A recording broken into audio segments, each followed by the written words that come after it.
Assalamu alaikum students, how are you all? Hope you all are fine at your home. I am your Urdu teacher and this is your Urdu book.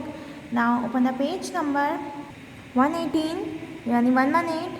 सबक है आपके पास प्यारी कायनात। Students आज हम कायनात के बारे में पढ़ेंगे, ठीक है। क्या आपने अपनी इस प्यारी ज़मीन से ऊपर निगाह उठाकर कभी आसमान को गौर से देखा है स्टूडेंट्स। परिंदों से ऊपर, बादलों के पीछे, चाँद से भी आगे सितारों और सैयारों की एक दुनिया आबाद है। चलें थोड़ी देर के लिए तसव्वुर करते हैं कि हम ज़मीन को छोड़कर ऊपर की तरफ आसमान की सैर को जा रहे हैं, ठीक है।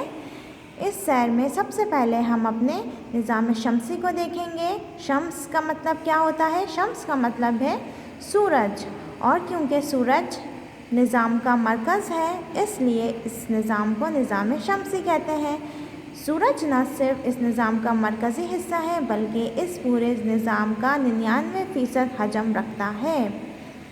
तमाम सैयारों के चाँद और शहाबिये मिलकर इसके हजम का 1% भी नहीं है, यानी कि सबसे बड़ा सूरज है, यानी कि हमारी दुनिया से बड़ा भी सूरज है। और बाकी तमाम सैयारे जो हैं वो बहुत ज़्यादा छोटे हैं, इतने छोटे हैं कि अगर वो सब मिल भी जाएं तो भी वो सूरज का 1% भी मुकम्मल ना कर सकें, ठीक है। हमारी ज़मीन भी इस निज़ाम का एक हिस्सा है और बाकी सैयारे, ठीक है। हमारी ज़मीन भी जो है वो इन तमाम सैयारों का हिस्सा है, यानी हमारी ज़मीन अलग से नहीं है, वो इन तमाम सैयारों में की तरह एक सैयारा है, ठीक है। ये निज़ाम शमसी इस बड़ी कायनात का एक मामूली सा हिस्सा है जिसमें करोड़ों कहकशाएँ, सैयारे, सितारे, शहाबिये और बहुत से अजसाम फल्की शामिल हैं। कायनात का मुताल्ला इल्म फ़ल्कियात कहलाता है। कायनात का मुताल्ला क्या कहलाता है स्टूडेंट्स? इल्म फ़ल्कियात, ठीक है। हमारी ये ज़मीन जिस पर हम चलते फिरते हैं इस निज़ाम में कायनात में ऐसी है जैसे सहरा में एक ज़र्रा, यानी कि इतनी छोटी है। साइंसदान खुला और कायनात के बारे में बहुत कुछ जानने की कोशिश कर रहे हैं। साइंस का ये शोबा खुलाई साइंस कहलाता है, ठीक है। खुलाई साइंस में 4 सितारों और सैयारों का मुताला किया जाता है। इस मुताले की कई मक़ासद हैं। एक मकसद ये है कि कायनात में हर होने वाली तब्दीलियों पर नज़र रखी जाए। एक मकसद इस बात का जायज़ा लेना है कि क्या इंसान कायनात में किसी और मकाम पर आबाद हो सकता है या नहीं। ये जानने के लिए साइंसदानों ने अब तक चाँद और मरीख़ के लिए कई मिशन भेजे, ठीक है। मिशन भेजने का मतलब ये है कि खुला में खुलाई जहाज़, बड़ी बड़ी मशीनें और खुलाई स्टेशन ज़मीन से चाँद और दूसरे सैयारों की तरफ रवाना किए जाएं। खुलाबाज इन जहाज़ों, स्टेशनों में सवार होकर भी गए हैं और कई बार खुलाई गाड़ियां इंसान के बगैर भी गई हैं, यानी कि खुला के अंदर, यानी कि ज़मीन से बाहर भी जो है वो साइंसदानों ने खुलाई मशीनें, खुलाई स्टेशन भेजे हैं, ठीक है। कई खुलाई गाड़ियां जो हैं इंसान के बगैर गई हैं, सिर्फ कैमराज लेकर, और कुछ जो है इंसानों के साथ भी गई हैं, ठीक है। ओके, बाज़ जानवर मसलन कुत्ता और बंदर भी खुला में भेजे गए हैं। इन तजर्बात के नतीजे में बहुत से मुफीद मालूमात हासिल हुई है, लेकिन इंसान इन जगहों पर आबाद हो सकेगा इस बात का अभी इम्कानात बहुत कम है, यानी कि ज़मीन के अलावा भी इंसान कहीं और आबाद हो सकता है। ये जानने के लिए साइंसदानों ने अपने खुलाबाज भेजे, लेकिन अब ये बात बिल्कुल जो है इस बात के इम्कानात बहुत कम है कि ज़मीन के अलावा भी कहीं और इंसान आबाद हो सकता है, ठीक है। चाँद हमारी ज़मीन से तकरीबन 2,39,000 मील के फासले पर है, ठीक है। हमें चाँद कितना दूर है हमसे?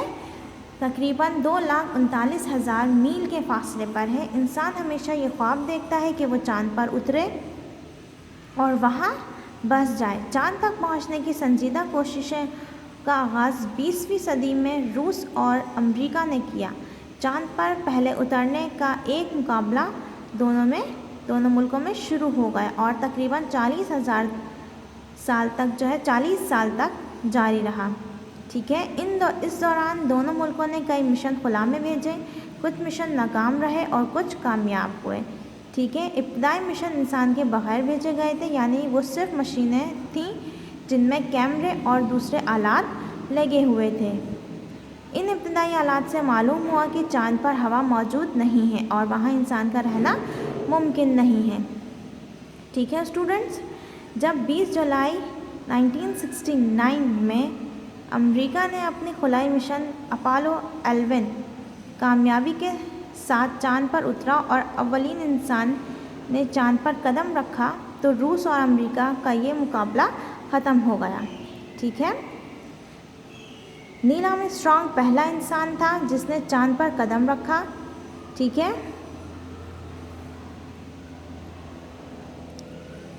6 अमेरिकी खुलाई मिशन अब तक कामयाबी के साथ चाँद पर उतर चुके हैं, जबकि चाँद की सतह पर चहलकदमी करने वाले खुलाबाज की मजमूई तादाद 12 है। कितनी है?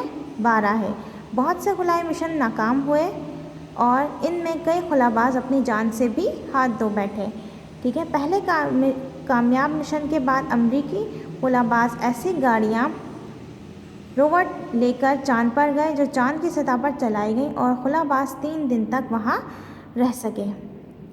ठीक है स्टूडेंट्स, आजकल भी मरीख पर भेजे गए रोबोट्स वहाँ के बारे में मालूमात ज़मीन पर भेज रहे हैं। चाँद के बाद खुलाबाजों ने मरीख पर जाना जो है, उन्होंने मरीख का इंतखाब किया कि अब हम मरीख पर जाएंगे।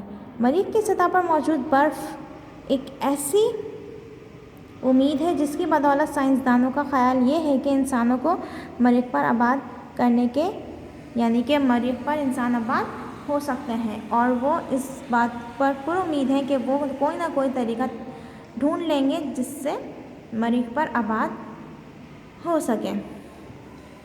ठीक है, अल्लाह की बनाई ये अजीम कायनात अपने बनाने वाले की एक खुली निशानी है। पाक है अल्लाह अपनी खूबियों तारीफ़ों समेत, पाक है अल्लाह असमत वाला। ठीक है, अब हम इसके मश्क की तरफ चलते हैं स्टूडेंट्स। ओके स्टूडेंट्स, पहले हम इसके मारूज़ी सवालात कर लेंगे, अल्फाज मायने और सवाल जवाब हम इसके कल करेंगे इंशाल्लाह। ठीक है, अभी हम बुक वर्क कर लेते हैं मारूज़ी सवालात। पहला है आपके पास, शम्स का मतलब क्या है? चाँद, सितारे, सूरज या ज़मीन। क्या है स्टूडेंट्स? सूरज, तो हम उस पर टिक कर देंगे। कायनात का मुताला क्या कहलाता है स्टूडेंट्स? इल्म फ़ल्कियात, तो हम उसके ऊपर टिक कर देंगे। खुला में जाने वालों को क्या कहते हैं? खुलाबाज कहते हैं। ठीक है, चाँद की सतह पर चहलकदमी करने वाले खुलाबाजों की तादाद कितनी है? कितनी है स्टूडेंट्स? मैंने आपको क्या बताया था? 12, तो आप 12 पर टिक कर देंगे। पहली ज़मीनी गाड़ी जो मरीख पर उतरी, इसका नाम क्या था? Pathfinder. Okay students, I hope you all are understands my today's lesson. I will come back with another lesson tomorrow. Till then, Allah Hafiz.